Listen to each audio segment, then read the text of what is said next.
মাঝে মাঝে মনে হয় এই সংসার ধর্ম থেকে বেরিয়ে কোথাও একটু ঘুরে আসি, কিন্তু সে আর উপায় আছে? তার কারণ হচ্ছে সমু। কারণ সমুকে নিয়ে কোথাও যাওয়া মুশকিলের ব্যাপার। ওকে নিয়ে কোথাও গেলে কিন্তু প্রচুর পরিমাণে সমস্যা করে, তো তার জন্য কিন্তু কোথাও একটু ঘুরে আসতেও পাচ্ছি না।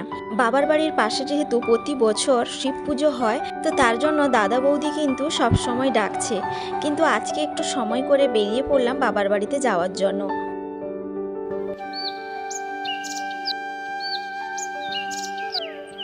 শুভ সকাল বন্ধুরা, কেমন আছো তোমরা সবাই? আশা করছি সবাই ভালো আছো, সুস্থ আছো, আর আমরাও ভালো আছি।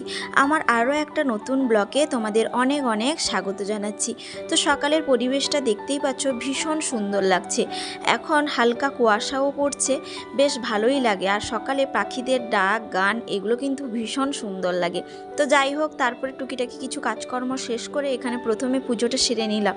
কি বলো তো, আজকে সকালে ডিউটি আছে, তো তার কারণে কাজগুলো একটু তাড়াতাড়ি করে করার চেষ্টা করছি। তো যাই হোক, পুজো শেষ করে প্রথমে এখানে কিছু সবজি কেটে নিয়েছি। দেখতেই পাচ্ছ, উচ্ছে আর আলু ভাজা করব, একটা চচ্চড়ি রান্না করব। আর বাড়িতে না এঁচড় হয়েছিল, তো সেটা ছোট ছোট করে কেটে নিয়েছি, কিছু আলু দিয়েছি, একটু ঝোল রান্না করব। তো এঁচড়টা তোমাদের সঙ্গে শেয়ার করতে পারিনি কাটাটা, তো পরে যদি কোনো দিন সময় পাই আমাদের বাড়িতে যে এঁচড় হয়েছে, তো ওখানে একটু দেখিয়ে আনবো তোমাদেরকে। তো যাই হোক, তারপরে এখানে কিন্তু তাড়াতাড়ি করে রান্নাটা বসিয়ে দিয়েছি। উনুনে ভাত বসিয়েছি, আর গ্যাসে একদিকে উচ্ছে ভাজা, একদিকে এঁচড়টা সেদ্ধ বসিয়েছি। তো যাই হোক, ওদিকে রান্না হচ্ছে, আর এদিকে আমি একটু চা বসাতে চলে এলাম, কারণ চা না খেলে না কাজ করতেও ইচ্ছে করে না।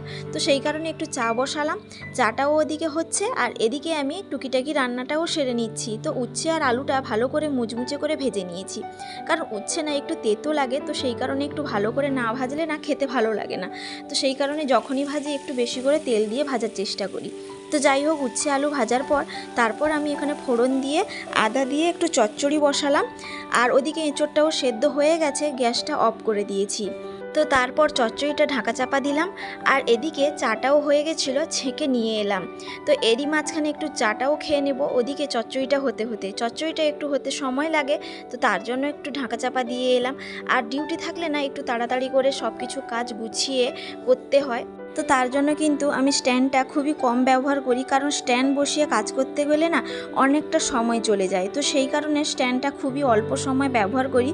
তো হাতে একটু মোবাইলটা ধরে কাজ করলে না একটু তাড়াতাড়ি কাজগুলো গোছানো যায়। তো সেই কারণে একটু সময় যাতে কম যায়, তো হাতে একটু মোবাইল নিয়ে কাজ করার চেষ্টা করি। তো যাই হোক, চচ্চড়িটা হয়ে গেছিলো, তো তারপর নামিয়ে এদিকে এঁচড়টা যে সেদ্ধ হয়ে গেছিলো, জলটা আমি ঝরিয়ে নিলাম। তো তারপর এঁচড়টা একটু বেশি করে তেল দিয়ে ভালো করে একটু ভেজে নিচ্ছি। এঁচড় যতই তুমি সেদ্ধ করো না কেন, ভালো করে না ভাজলে কিন্তু খেতেও ভালো লাগে না। তো মৎস্য বাড়িতে না এঁচড়টাকে ভালো করে ছেঁকে নেয় বলে না খেতেও ভীষণ ভালো লাগে। তো সেই কারণে এঁচড় যখন রান্না করি একটু ভালো করে ভেজে নেওয়ার চেষ্টা করি, দিলে কিন্তু খেতে ভীষণ ভালো লাগে।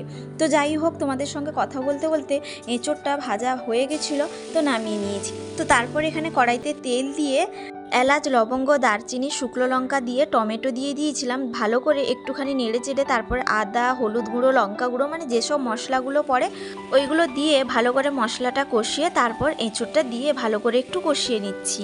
আর কি বলো তো, আজকে ছিল নিরামিষ, তো সেই কারণে কিন্তু নিরামিষই রান্না করছি। এঁচড়টা নিরামিষ হোক আর আমিষই হোক, খেতে কিন্তু ভীষণ ভালো লাগে যখন একটু তেল মশলাটা বেশি পড়ে। তো যাই হোক, ভালো করে কষিয়ে নিয়েছি, তারপর আমি একটু জল দিয়ে দিলাম। আর বেশি জল দেব না, যেহেতু আগে সেদ্ধটা করেছি, তো সেই কারণে কম করেই কিন্তু জলটা দিয়েছি। তো দেখতেই পাচ্ছ ভীষণ সুন্দর এসছে কালারটা।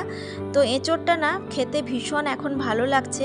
তো যাই হোক, রান্না বান্না কমপ্লিট, এখন কিন্তু আমি ডিউটিতেও চলে যাব।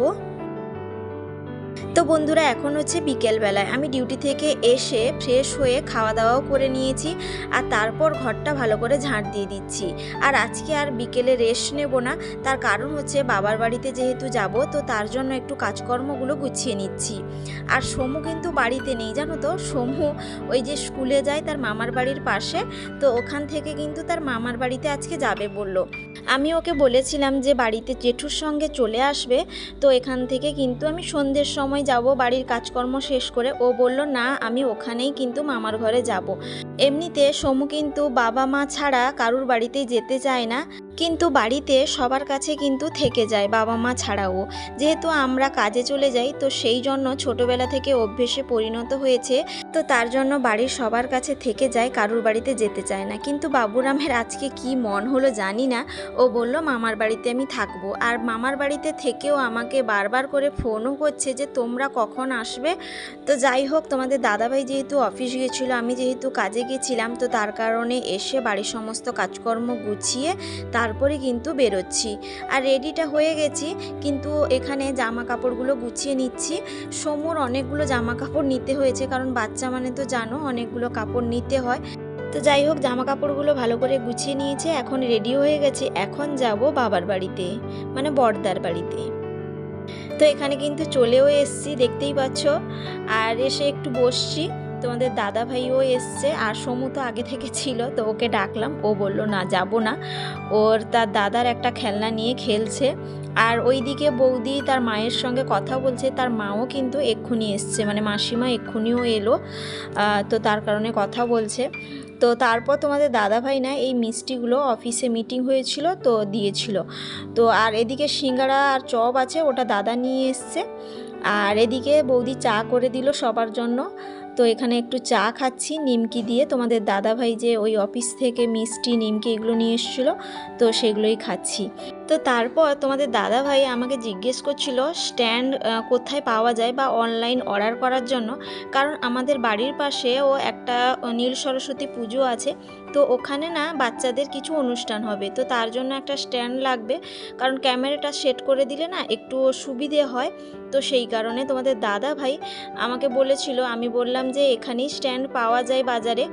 তো তার জন্যই কিন্তু তোমাদের দাদাভাই ওই দাদার যে ছেলের যে স্ট্যান্ডটা আছে ওইটাই একটু দেখাচ্ছিল দাদার ছেলে। তো সমু কিন্তু বের করে তোমাদের দাদাভাইকে দেখালো।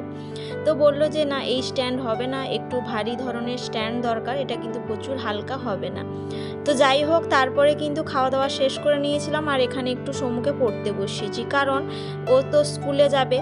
তো তার জন্য পড়াগুলো না করলেও সমস্যা, তো ও তো করতেও চায় না পড়াগুলো। তো তাকে কিন্তু অনেক বুঝিয়ে পড়াগুলো করাচ্ছি, আর ও কিন্তু অনেক কষ্ট করে পড়াগুলো করছে। তো তারপর কিন্তু তোমাদের দাদাভাই একটু বাজারে গিয়েছিল, চলেও এসছে।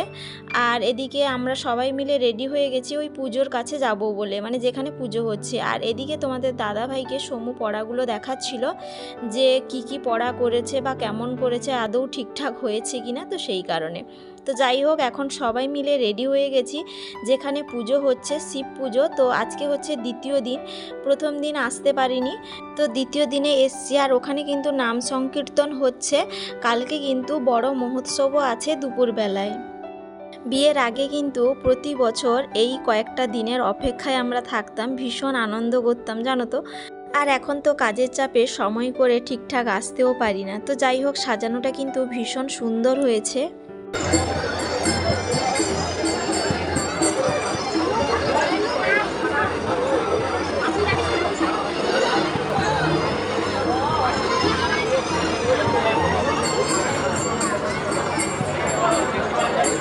তো আজকে যেহেতু নাম সংকীর্তনটা আরম্ভ হয়েছে, তো তার কারণে কিন্তু আজকে এখানে খাওয়া দাওয়ার ব্যবস্থা আছে।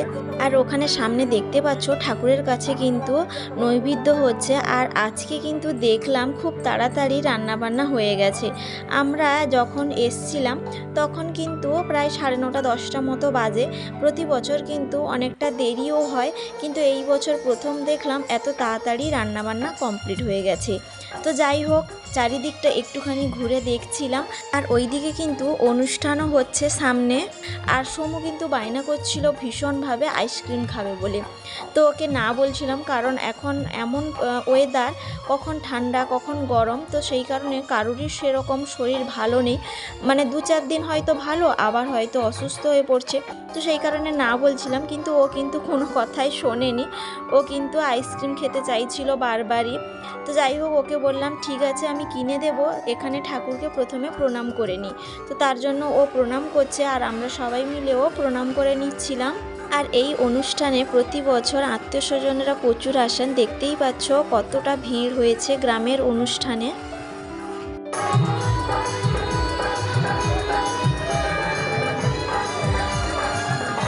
তো প্রণাম শেষ করার পর তারপর সমুকে নিয়ে আইসক্রিম দোকানে এসেছিলাম। তো ওকে অনেক কিছু বুঝিয়ে বললাম যে ওটা নিও না, অন্য কিছু নাও। ও বলল কুরকুরা নেব। তো তার জন্য ওকে একটু কুরকুরা কিনে দিয়েছি। ও কিন্তু দাঁড়িয়ে খাচ্ছে। আর চারিদিকটা তোমাদের সঙ্গে একটু শেয়ার করে নিচ্ছি। দেখতেই পাচ্ছ মাঠের মধ্যে কত বড় জায়গা জুড়ে অনুষ্ঠান হচ্ছে, ঠাকুর এসছেন, আর খাওয়া দাওয়ার তো ব্যবস্থাও আছে একটু পরে। তো তারই মাঝখানে না একটুখানি সমুর কাশি হচ্ছিল, ওকে একটু জল খাওয়ালাম। আর এই যে ভিড় দেখতেই পাচ্ছ, এখন খেতে বসছিলাম সবাই মিলে। আর এখানে না বসার সেভাবে জায়গাও পেয়েছিলাম না, তো তার জন্য একটা সাইডে একটা পাতা নিয়ে বসছি। তো যাই হোক, এই বছর কিন্তু রান্নাবান্না ভীষণ সুন্দর হয়েছিল এবং অনেকগুলো আইটেম হয়েছিল রাত্রিবেলায়। বীজকলার ছেঁচকি হয়েছিল, কুমড়োর ঘন্ট, ডাল, আলুর তরকারি, চাটনি, মানে অনেকগুলো রাত্রিবেলায় রান্নাবান্না হয়েছিল এবং ভীষণ টেস্টি ছিল জানো তো।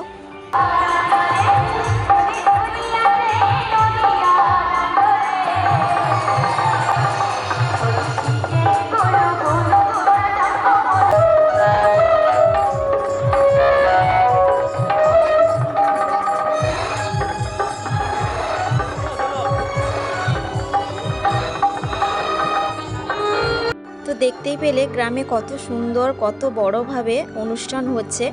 তো যাই হোক, তোমাদের কেমন লাগলো অবশ্যই কিন্তু কমেন্ট করে জানিও। তো এখন কিন্তু বাড়ি যাচ্ছি, বাড়ি নয় বাবার বাড়িতে যাচ্ছি। আর সমু দেখতে পাচ্ছ তার বাবার কাঁধের উপর বসে যাচ্ছে। তো এটা দেখে ছোটোবেলাকার কথা মনেও পড়ে গেল।